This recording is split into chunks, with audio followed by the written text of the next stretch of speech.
നമസ്കാരം.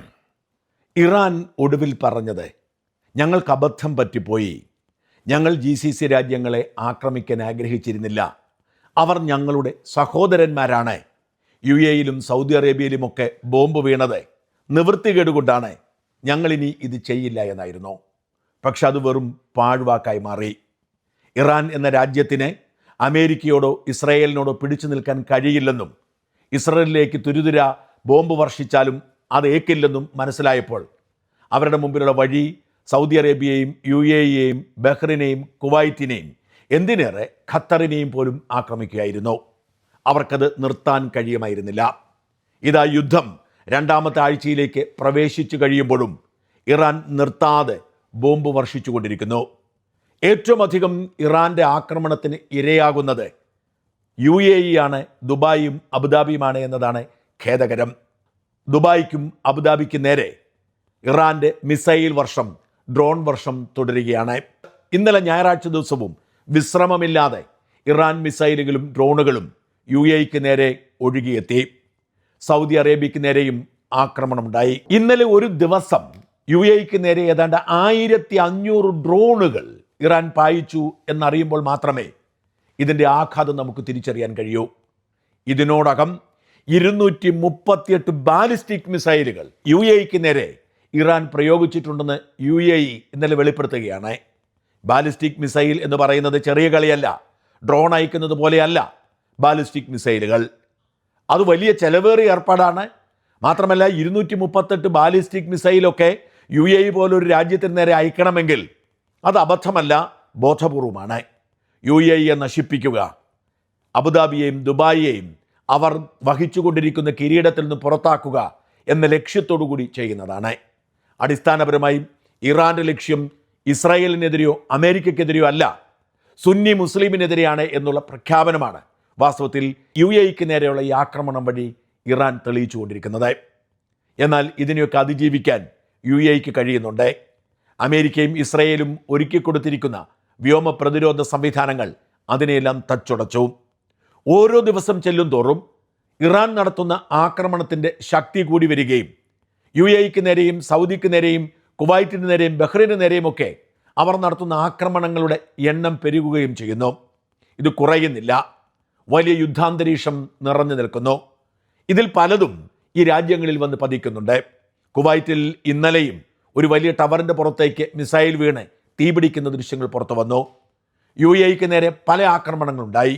എന്ന് മാത്രമല്ല, ഇസ്രായേലിന് നേരെ നിർത്താതെ മിസൈൽ വർഷിച്ചുകൊണ്ടിരിക്കുകയാണ് ഇറാൻ ഇത്രയേറെ ആയുധ ശേഖരം ഉണ്ടോ എന്ന് പലരും ആശങ്കപ്പെട്ടു പോകുന്ന, സംശയിച്ചു പോകുന്ന സാഹചര്യം ഇപ്പോഴും ഉണ്ടാവുന്നു. ടെൽ-അവീവ് നഗരത്തിൽ വീണ മിസൈലുകളിൽ 6 പേർക്ക് ഇന്നലെയും പരിക്കേറ്റു. അതിശക്തമായ ആക്രമണവും ചെറുത്തുനിൽപ്പും ഇറാൻ തുടരുകയാണ്. ഇതിന് ഇരയാവുന്നത് ഇസ്രായേൽ മാത്രമല്ല, UAE-യും സൗദിയും കുവൈറ്റുമൊക്കെയാണ്. എണ്ണപ്പാടങ്ങളിലേക്ക് പോലും അഗ്നി പടരുക എന്ന ലക്ഷ്യത്തോടു കൂടി ഇറാൻ മിസൈലുകൾ തൊടുക്കുന്നു. ഇതോടുകൂടി ഇസ്രായേലും അമേരിക്കയും പ്രകോപിതരായി തിരിച്ചടിച്ചുകൊണ്ടിരിക്കുന്നു. റിവർ ഓഫ് ഫയർ എന്നാണ് ഇന്നലത്തെ ആക്രമണത്തെ വിശേഷിപ്പിക്കുന്നത്. ഇറാനിൽ തുരുതരെ ബോംബ് വീഴുകയായിരുന്നു. ഇറാന് പ്രതിരോധിക്കാൻ പോലും കഴിയാത്ത വിധത്തിൽ വ്യോമാക്രമണമുണ്ടായി. ഇറാൻ്റെ വ്യോമസേന ഹെഡ്ക്വാർട്ടേഴ്സ് തച്ചുടച്ചു. ഇറാൻ നഗരത്തിൽ കറുത്ത പുക മാത്രമാണ് ഉയർന്നു വരുന്നത് എന്ന് മാധ്യമങ്ങൾ റിപ്പോർട്ട് ചെയ്യുന്നു. എന്ന് വെച്ചാൽ ഇറാൻ്റെ എണ്ണപ്പാടങ്ങളെല്ലാം ഇപ്പോൾ ഇസ്രായേൽ സേന തകർത്തുകൊണ്ടിരിക്കുന്നു. അമേരിക്ക പിന്നാമ്പുറത്തേക്ക് മാറി കാഴ്ച കാണുമ്പോൾ ഇസ്രായേൽ അതിശക്തമായി തിരിച്ചടിക്കുകയും ഇറാനിൽ എങ്ങും നരകം സൃഷ്ടിക്കുകയും ചെയ്തിരിക്കുന്നു എന്നതാണ് വാസ്തവം. സൗദിക്കും UAE-ക്കും നേരെ ഇറാൻ ആക്രമണം കടുപ്പിക്കുമ്പോൾ അതിൻ്റെ 10 ഇരട്ടി വേഗതയിലാണ് ഇറാന് നേരെ, ടെഹ്റാന് നേരെ ഇസ്രായേൽ യുദ്ധം നടത്തിക്കൊണ്ടിരിക്കുന്നത്. ഒരു വിട്ടുവീഴ്ചയുമില്ലാത്ത വിധത്തിൽ വലിയ തോതിൽ ബോംബാക്രമണം നടക്കുന്നെന്നും ഇറാൻ ടെഹ്റാൻ നഗരം വെണ്ണീറായിക്കൊണ്ടിരിക്കുന്നു എന്നുമാണ് പാശ്ചാത്യ മാധ്യമങ്ങൾ റിപ്പോർട്ട് ചെയ്യുന്നത്. ഇതിനിടയിൽ ഇസ്രായേൽ അവകാശപ്പെട്ടിരിക്കുന്നത് ഇറാന്റെ ഇപ്പോഴത്തെ സൈനിക മേധാവിയായ അബു അൽ ഖാസം ബബ്യാൻ കൊല്ലപ്പെട്ടുവെന്നാണ്. ഇസ്രായേലിൻ്റെ ആക്രമണത്തിൽ ഏറ്റവും പുതിയ സൈനിക മേധാവിയും കൊല്ലപ്പെട്ടതോടെ ഇറാൻ പ്രതിരോധത്തിലായിരിക്കുന്നെന്നും ഇറാൻ അധികകാലം മുമ്പോട്ട് പോകാൻ കഴിയില്ല എന്നും ഇസ്രായേൽ അവകാശപ്പെടുന്നു. മാത്രമല്ല, ലെബനോനിൽ നടക്കുന്ന യുദ്ധം മൂർച്ഛിക്കുകയാണ്. ലെബനോനിൽ ഇതിനോടകം ഏതാണ്ട് 500ഓളം പേർ കൊല്ലപ്പെട്ടെന്ന് ലെബനോൻ സർക്കാർ വ്യക്തമാക്കിയിട്ടുണ്ട്. 2 ഇസ്രായേലി സൈനികർ പ്രത്യാക്രമണത്തിൽ കൊല്ലപ്പെട്ടു എന്ന് പറയുമ്പോഴും ഇറാന്റെ 5ഓളം ഉയർന്ന കമാൻഡോമാർ ലെബനനിൽ കൊല്ലപ്പെട്ടിട്ടുണ്ടെന്ന് ഇസ്രായേൽ സേന പറയുന്നു. അതായത് ഇസ്രായേൽ ഒരേ സമയം ലെബനോനിൽ ആക്രമണം അഴിച്ചുവിടുമ്പോൾ തന്നെ തെഹ്റാനെ നരകതുല്യമാക്കി മാറ്റി തെഹ്റാന് പിടിച്ചു നിൽക്കാൻ കഴിയാത്ത ആക്രമണം നടത്തിക്കൊണ്ടിരിക്കുന്നു. തെഹ്റാനിലെ ഇറാന്റെ വ്യോമസേന ആസ്ഥാനം ഇന്നലെ പരിപൂർണമായി നശിപ്പിച്ചു എന്നും ഇസ്രായേൽ അവകാശപ്പെടുന്നുണ്ട്.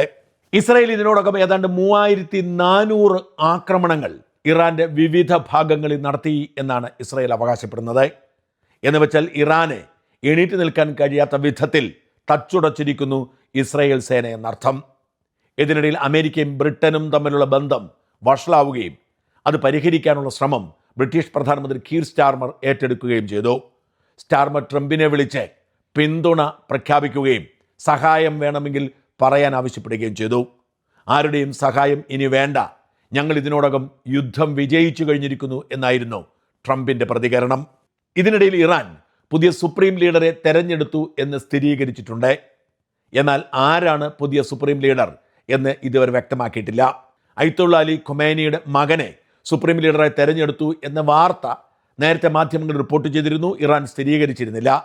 ഇപ്പോഴും ആരാണ് പുതിയ സുപ്രീം ലീഡർ എന്ന് പറയാതെ സുപ്രീം ലീഡറെ തെരഞ്ഞെടുത്തെന്നും അദ്ദേഹത്തിൻ്റെ നിർദ്ദേശാനുസരണമാണ് ഇപ്പോൾ യുദ്ധം നയിക്കുന്നത് എന്നും ഇറാൻ സമ്മതിക്കുന്നുണ്ട്. അമേരിക്കൻ പ്രസിഡന്റ് ട്രംപ് പറഞ്ഞത്, ആരാണെങ്കിലും ശരി, അവൻ്റെ അന്ത്യദിനം അടുത്തിരിക്കുന്നു, അവസാന നാളുകൾ എണ്ണിക്കോളൂ, ഞങ്ങൾ വകവരുത്തുമെന്നാണ്. അതുകൊണ്ടാവാം ഒരുപക്ഷെ ഇറാൻ ആരാണ് ലീഡർ എന്ന് പ്രഖ്യാപിക്കാത്തത്. പ്രഖ്യാപിച്ചാൽ ഉടൻ ഇല്ലാതാക്കാൻ ഇസ്രായേലും അമേരിക്കയും തീരുമാനമെടുത്തിരിക്കുന്നു, ട്രാക്ക് ചെയ്യുന്നു എന്നാണ് റിപ്പോർട്ടുകൾ. അതുകൊണ്ട് തൽക്കാലം പുതിയ സുപ്രീം ലീഡർ ആരെന്നു പോലും ഇറാനിയൻ ജനത അറിയാൻ പോകുന്നില്ല എന്ന് ഇറാനിയൻ മാധ്യമങ്ങൾ പോലും റിപ്പോർട്ട് ചെയ്യുന്നു. ഇറാന്റെ ആക്രമണത്തിൽ സൗദിയിൽ 2 പേർ കൊല്ലപ്പെട്ടുവെന്ന് സൗദി വിദേശകാര്യ മന്ത്രാലയം സ്ഥിരീകരിച്ചിട്ടുണ്ട്. കൊല്ലപ്പെട്ടവരുടെ വിശദാംശങ്ങൾ പുറത്തുവിട്ടിട്ടില്ല. ഇപ്പോഴും ഗൾഫ് രാജ്യങ്ങളിൽ നിന്നുള്ള വിമാന സർവീസുകൾ തകരാറിലായിരിക്കുന്നു. ദോഹയിലും അബുദാബിയിലും ദുബായിലുമൊക്കെ കുടുങ്ങിയവരെ രക്ഷപ്പെടുത്തി കൊണ്ടുപോകുന്നതിനുള്ള വിമാന സർവീസ് നടക്കുന്നുണ്ടെങ്കിലും സാധാരണ വിമാന സർവീസ് നിർത്തിവെച്ചിരിക്കുകയാണ്. ഗൾഫ് രാജ്യങ്ങളിൽ കുടുങ്ങിക്കിടക്കുന്നവർക്ക്, അല്ലെങ്കിൽ നാട്ടിലേക്ക് പോകാൻ തീരുമാനിച്ചിരിക്കുന്നവർക്ക്, ഗൾഫിലേക്ക് മടങ്ങേണ്ടവർക്ക് ഇപ്പോഴും അവസരം ഒരുങ്ങുന്നില്ല. ഗൾഫിലെ പ്രതിസന്ധി തുടരുകയാണ്. ഇറാൻ അവരുടെ പ്രത്യാക്രമണം വ്യാപിപ്പിച്ചതോടെ അമേരിക്കയും ഇസ്രായേലും കൂടുതൽ ശക്തിയോടുകൂടി തിരിച്ചടിക്കുമ്പോൾ ഗൾഫിലെ പ്രതിസന്ധിക്ക് എന്ന് പരിഹാരമുണ്ടാവും എന്ന് ഒരു നിശ്ചയവുമില്ല. യുദ്ധാന്തരീക്ഷം ഒട്ടും അയവില്ലാതെ തുടരുകയാണ്. ഇറാനിലേക്ക് കാലാൾപ്പടയെ അയക്കുന്നതിനെക്കുറിച്ച് ഇതുവരെ അന്തിമ തീരുമാനമായിട്ടില്ല. വ്യോമാക്രമണം തുടരുമെന്നും ഇറാന്റെ പ്രതിരോധ നിര അവസാനിക്കുന്നതുവരെ ബോംബിട്ടുകൊണ്ടിരിക്കുമെന്നും അത്രയും കാലം സൗദിയിലും ഖത്തറിലും കുവൈറ്റിലും ബഹ്റൈനിലും UAE-യിലുമൊക്കെ ഇപ്പോഴത്തെ പ്രതിസന്ധി തുടരുമെന്നുമാണ് റിപ്പോർട്ടുകൾ. എന്ന് വെച്ചാൽ ഗൾഫ് യുദ്ധം ഉടനെങ്ങും അവസാനിക്കുന്ന സാഹചര്യമില്ല. പശ്ചിമേഷ്യൻ GCC രാജ്യങ്ങളിൽ ജോലി ചെയ്യുന്ന മലയാളികൾ അടക്കമുള്ളവർക്ക് ശ്വാസം അടക്കി പിടിച്ച് ഇനിയും കുറച്ചു കാലം കൂടി കഴിയേണ്ടി വരും. എന്നാൽ അവരെല്ലാം തൽക്കാലം സുരക്ഷിതരാണ്. അതാത് രാജ്യങ്ങൾ അവരുടെ സുരക്ഷ ഉറപ്പാക്കിയാണ് മുമ്പോട്ട് പോകുന്നത്.